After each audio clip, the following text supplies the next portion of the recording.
Welcome to the Festival of Storytellers.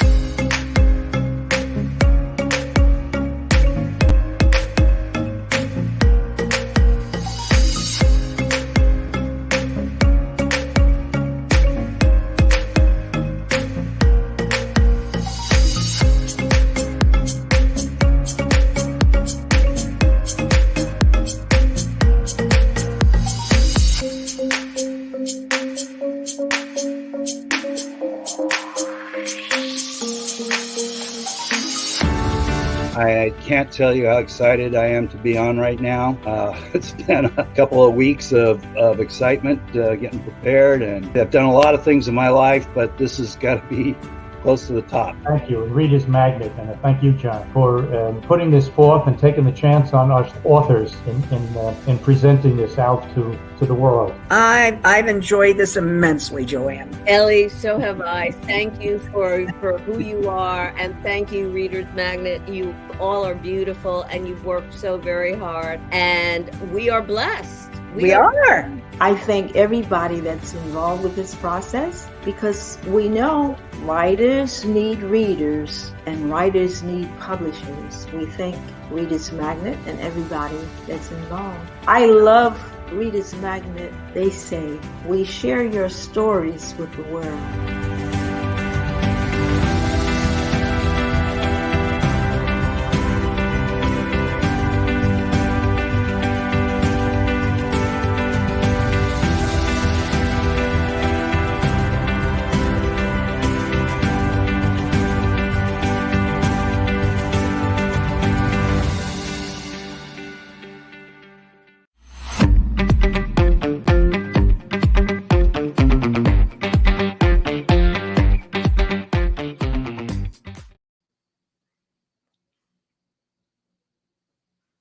Hello there. Good morning, good afternoon, good evening, wherever in the world you happen to be. My name is Chet Shupe. I'm the author of a book, The Wisdom of Human Nature: How Civilization Destroys Happiness. Well, this is my third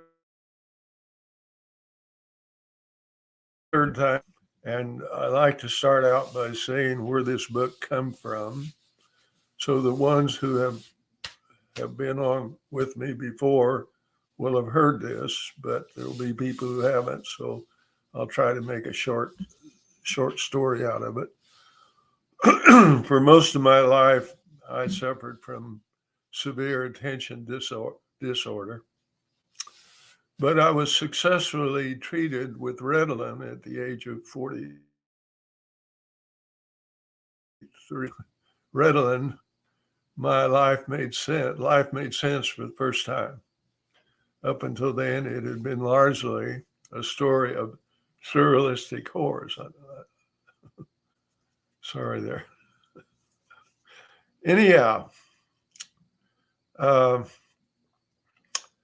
my background is electronics engineering. Well, you can't imagine what a transformation it was, going from living in depression and everything makes sense. And so because of that remarkable experience, I decided to start writing on brain dysfunction.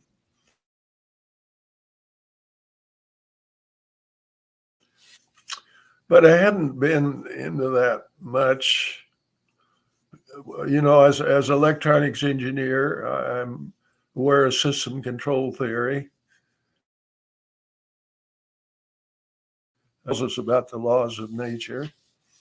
And when I started figuring out, what the brain's purpose must be and how it must be organized to realize that purpose, my subject changed from brain dysfunction to cultural dysfunction, because I think under civilized systems of authority, none of us are serving our purpose for being here. And because of that, evolution is punishing us, or nature, or whatever you want to say it.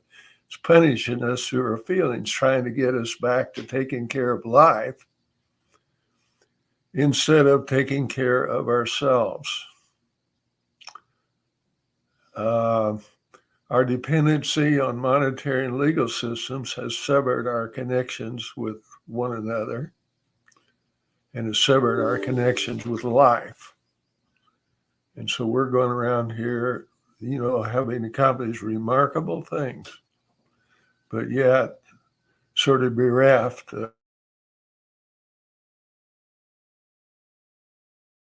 of life. You can't explain what life's about through words.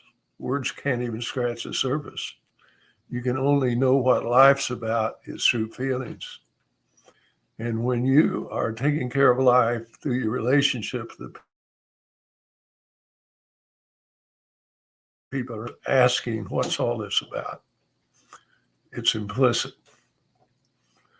So,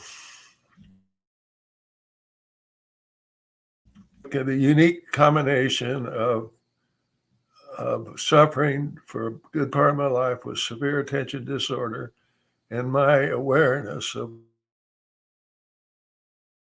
what theory has caused me to look at a life from a unique perspective. In other words, I don't know any more than most of you do about, but the life of a species is a complex system, and it needs control, massive amounts of control. And the reason our heads are so big, the reason our brains are so big, is because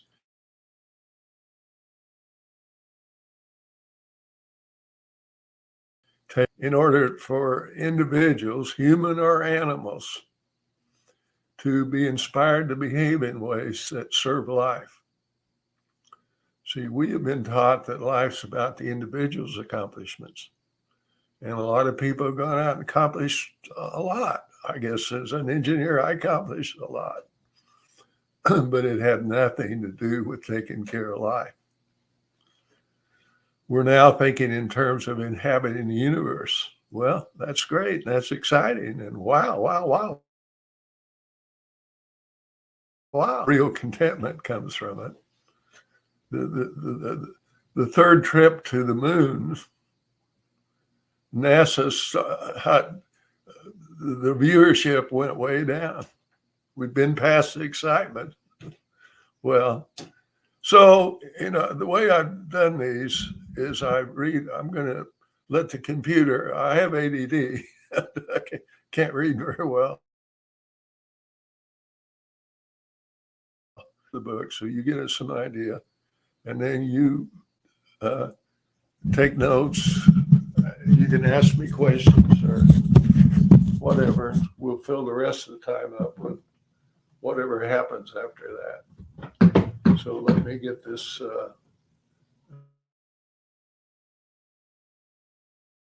under 1 minute. Chapter 1.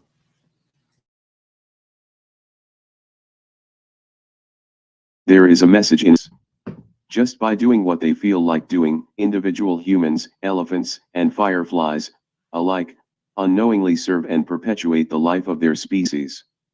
Like them, no lion, or whale, or worm in the ground ever knows that the volition preceding its every action was organically programmed over eons, through trial and error, by evolution.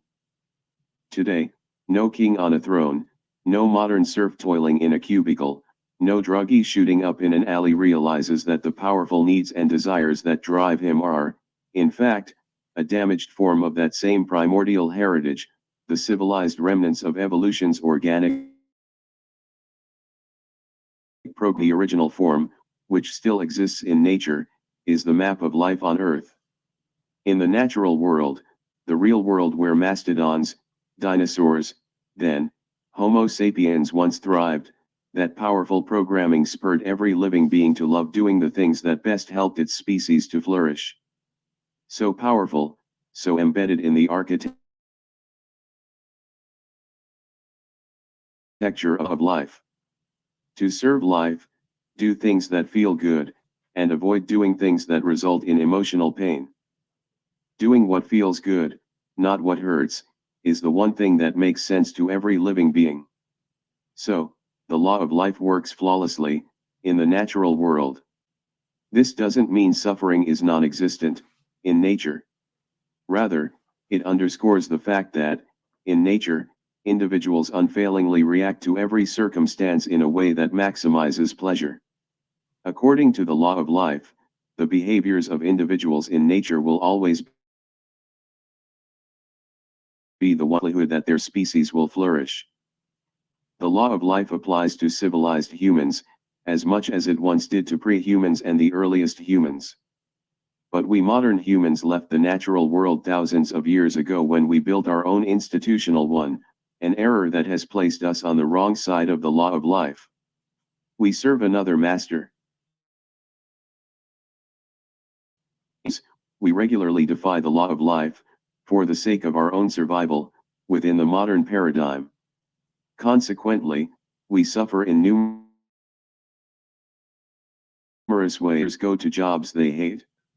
Wives remain in meaningless, even abusive relationships, out of fear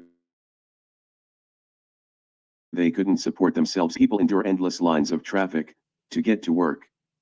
When we modern humans experience pain, as in the examples above, that pain is an alert message from our souls, a serious warning that is always the same: you are not serving life.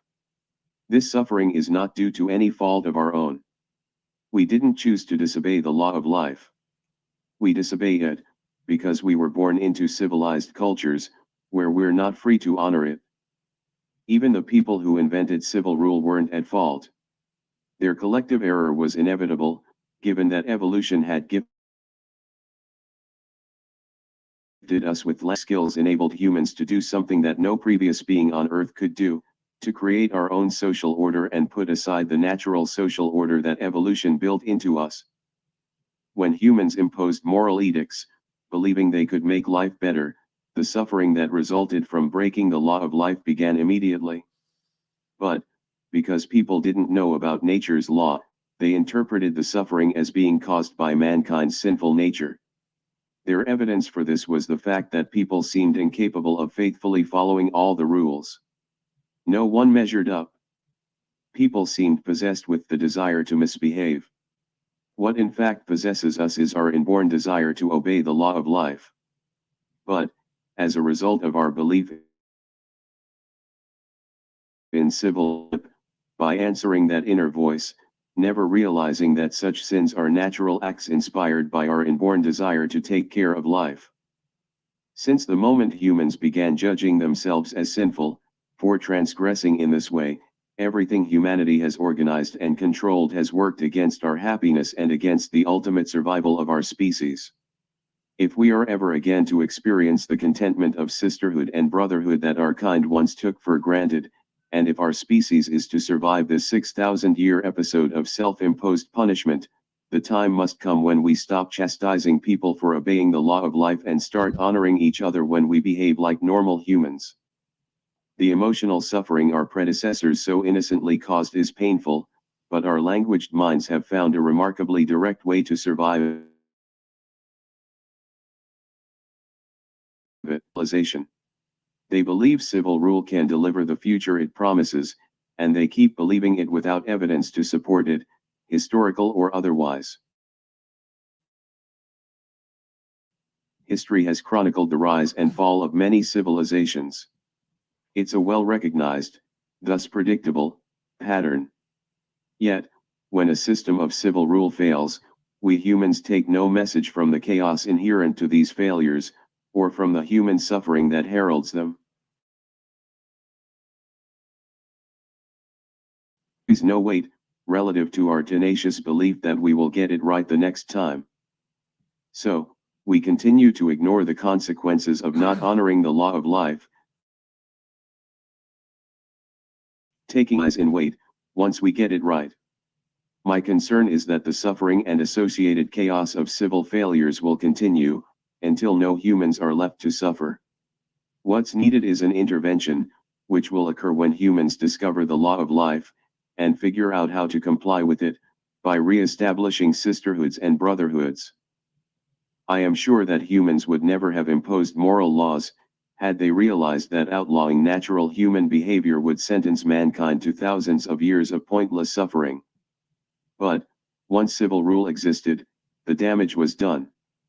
Because of the brain's remarkable ability to adapt, we immediately adjusted to our role as dependents of institutions, states, and governments. We had no choice. We did it for a sense of purpose, meaning, identity, and survival itself. Once dependent, our minds had no choice but to take on many other beliefs, to help us manage the suffering that our dependence on civil rule imposed. We found emotional solace through a panoply of beliefs, each promising a better future, via belief in religion, ideology, money, science, education, or progress, etc. When obeying rules, rather than the natural wisdom of our souls, we are not taking care of life. Indeed, we are emotionally disengaged from it. As a consequence, our circumstances eventually become so miserable that beliefs and their promised futures can no longer quell the suffering. That's the point at which people start turning to drugs for relief, and sometimes even suicide, which results when the pain of not being free to take care of life overpowers the will to live. That's how bad things can get in a civil, still believing in the power of reason, for solving our problems, continue on, blissfully unaware of the significance of the suffering. With this suffering, our souls are trying to tell us something, that, in our effort to control the future through the force of law, we are not solving anything.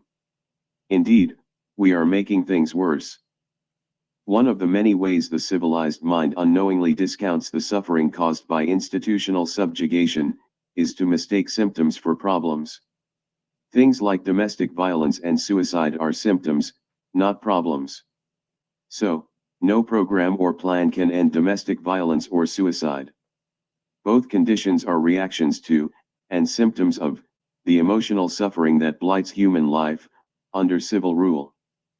It's essential to distinguish between symptoms and problems.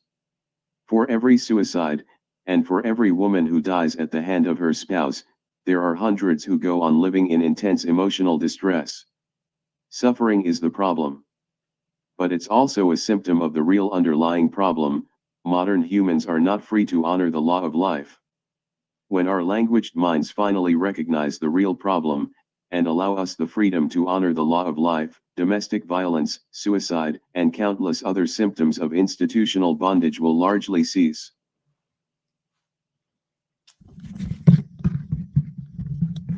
Okay, so that's the beginning of the first chapter. There is a message in emotional pain. And what our species, when we're in pain, the message is always, the message is always one thing. Hey, guy, you're not taking care of a life. Now, you see, when we're in pain, let's see, I got a question here. Bob Montgomery, love the insights you wrote in your book. Well, thank you, Bob. Thank you very much. Margaret Tucker, do you think our reconciliation with nature is going to come sooner or later? I make no predictions about the future. You see, the future is unknowable in the most absolute way. So for me to make any predictions about what's going to happen, it would be to defy everything I say. But I do believe this. See, the way the nature speaks to us is through suffering. And the way our species communicates to us that we're not being true to it, which at the same time means we're not being true to ourselves. Because if we were being true to our instincts, we would serve the species. Trust me. We're not being true to our instincts by choice. I mean, we're not serving life because we don't want to. Monetary and legal systems put us in a situation where we're each responsible for our own well-being. And that is a strange world. You have, throughout all of evolution, all social species, and Homo sapiens for the first 200,000 years that we were here, we didn't have to take care of ourselves. That's the last thing we ever worried about, was taking care of ourselves, because we had a body of individuals, the chimpanzees, the baboons, they had the lions, the elephants. They had a body of individuals that took care of them. They took pleasure in taking care of their brothers and sisters. Well, when you are accountable, when you're surviving by a bank account instead of by people, the last thing you can do is take care of people, because you're going to do pretty good if you can take care of yourself. Now, the problem is that when people suffer pain, they think, I'm doing something wrong. Well, you are. You're not taking care of life, but there's nothing in this culture that gives you the clue that that's the problem. See, you just think you're wrong, or I wouldn't be suffering this way. Or we say our spouse is wrong, or the president is wrong. We blame it on people. And that's the way we resolve the pain. And we say those people are bad. Well, if we really knew how life worked, we would realize that if we were in their situation, we'd probably be behaving exactly like they are. Because after all, the human being is an organism. And if you put an organism into a situation, it's going to react in a fairly consistent way. And if you put a human being in a civil situation, well, the fact that situation is governed by a monetary system, it means you got to have money to survive. Having brothers and sisters has nothing to do with survival anymore. And so we're suffering not because we're wrong, or the president's wrong, or the banker is wrong. We're suffering because all of us are not free to be true to what nature made us. We're not free to be true to life. And so we are missing out on the experience of being alive, really. So to me, a recovery, it's going to be a little bit because anyone wanted it. It's because nature sort of played a trick on us by giving us a language so we could imagine the future. Well, suddenly we was worried about our safety. And if you got language, that's going to happen. Well, once we set up laws and rules in order to protect our safety in the future, we literally disconnected ourselves from the moment. I mean, most of the things I've done in my life, from my profession, with schooling, everything, has all been about preparing myself for the future, preparing myself for something that doesn't even exist in reality. My imagination projects it. That don't make it real. And so we all have become disconnected in life without knowing why. And my regarding the future, see, I believe enough people understand. First of all, when you realize what happened and there's no one to blame for this, that's an emotional relief right there, because suddenly that makes life a little lighter. I mean, it's really a burden to be going around and calling people evil and blaming them when it has nothing to do with reality. And so immediately there's a lift from that. But if enough people come to understand, then they're going to be looking for some people they can trust their life to without any record keeping. without separate monetary identities. They'll still need money to survive because this world now is owned by money. So, but by having no record keeping, not even of how much you are financially supporting the family, the extended family, again. And if that does bring intimacy, man, that could start a chain reaction. What we all want is the intimacy. You know, what we want, that's what connects us to life. The very thing you can't do when you're personally dependent for your own survival. Want that, then surely there's a way it can happen. But I offer no rules, no prescription. I mean, you got to be in touch with what your soul needs to form a real family. And that family has to be based on feeling, record keeping. It's got to, only feelings can tell us how to be true to ourselves. Okay, so Margaret Tucker, can science help us go back, or do we need to return to religion? Well, no, you see, religion is what got us here. All religions and what's good and evil is how we think everyone should be behaving to realize this promised land.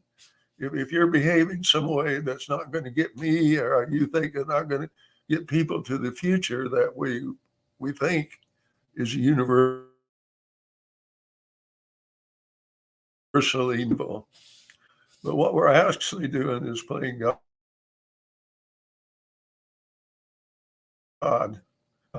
In the real world, there's only pain and there's pleasure. There's pain and joy. That's what runs the animal kingdom, pain and joy. And if we get some brothers and sisters, that's what will run the human kingdom. All in order for institutions, in order for religion, is just a secular beliefs and religious beliefs, all based on the same thing, unless you've got some governing oversight to really chaotic. Well, animal behavior isn't chaotic. They have order like you have never seen, with no Bible, no religion, no institutions. And I believe we have the same order built into us. So, in some sense, system control theory is science. And all of these ideas that I'm presenting come from system control theory. You know, humans are doing something that's impossible. We're trying to control the long-term future. Hey, it's not because nature is conscious or because nature has some up there talking to us, but it's telling us through our pain, hey, quit trying to do something. And if enough people understand where fulfillment comes from, it's from taking care. It's like Jesus said, and I'm not speaking of Jesus as a God, I'm speaking of him as an ordinary thing. And that is, if you want to know what life's about, what's important is take care of the people around you, not your personal future, not realize personal accomplishments. That has nothing to do. Yeah, it feels good. And when you're cut off from life, there's a whole lot of meaningless things that feel good, but none of them have anything to do with intellectually connected to life, let's say. An intellectual connection, that's a meaningless connection. You might find excitement in it. But once you accomplish some goal that you might have, if someone's looking for meaning in personal accomplishment, the worst thing that can happen to them is they accomplish it. Because the moment they do, then they'll have to find out create another meaning out there, false meaning out there someplace. Because your soul don't give one darn about how many Olympic medals you won. And I'm not putting down Olympic medal winners by saying this. I'm just saying we're all trapped into this deal that, well, I'll trust that you get my meaning. I'll help us. You see, artificial intelligence is, that's brought up a big question because how much time have I got here? Oh my God. Well, hey, folks, I'm sorry I'm not going to get to a lot of your questions, but I'm going to have to sign off here. But hey, I really appreciate your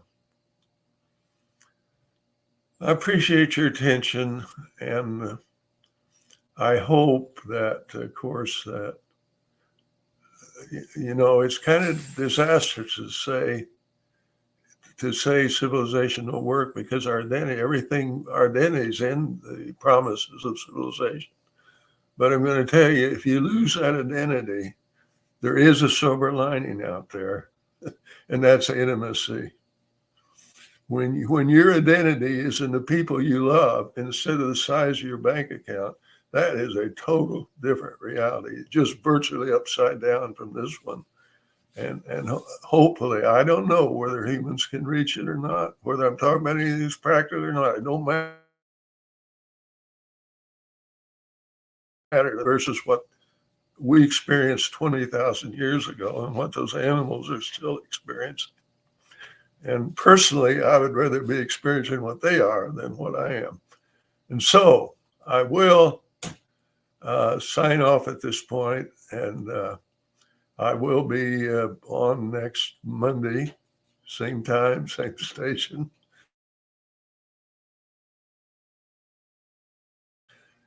Thank you very much.